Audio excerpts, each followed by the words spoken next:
Sora will beat video editors.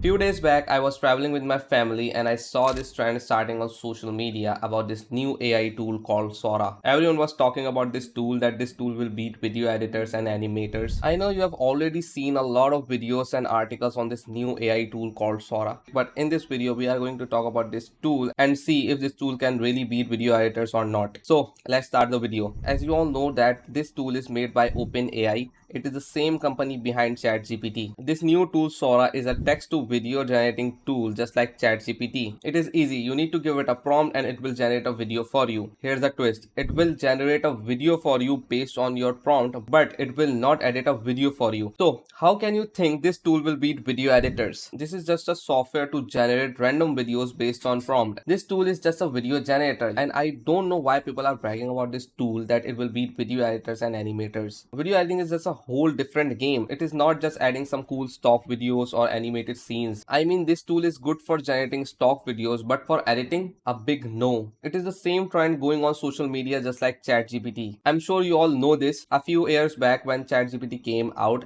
everyone started talking about ChatGPT and telling that it will beat writers and it will make writers lose their jobs. Now, I will ask you, how many writers are unemployed now? None of them. Why? Because every skill requires creativity, experience, mindset, imagination, and many more, which AI can never get or achieve. And same goes for video editing. Video editing has a lot of things to do. You need to tell stories through visuals. You need to create animations to convey the story or message. There is a lot of stuff you need to do to edit a single video. So, how can you expect this new stock video generator can beat video editors? This is a joke. I mean, this tool is good for generating stock videos and some animated scenes. Now you don't need to waste hours on scrolling through Pexels or in Vatu to get the right footage for your video. Now you just need to write a prompt and it will generate a video for you in few seconds. That's it. This tool still needs a lot of improvement. So for those who were thinking that this tool will beat video editors, bro, it won't. This tool is just a video generator. You can use it to improve your workflow and get better at editing, but it won't replace you. The only thing that can replace you is someone better than you in your own craft. Master your own craft and see no one can beat you. I hope you got value from this video. If you do, then make sure to give it a thumbs up and subscribe to get more videos like this. I will meet you in the next video. Till then, bye.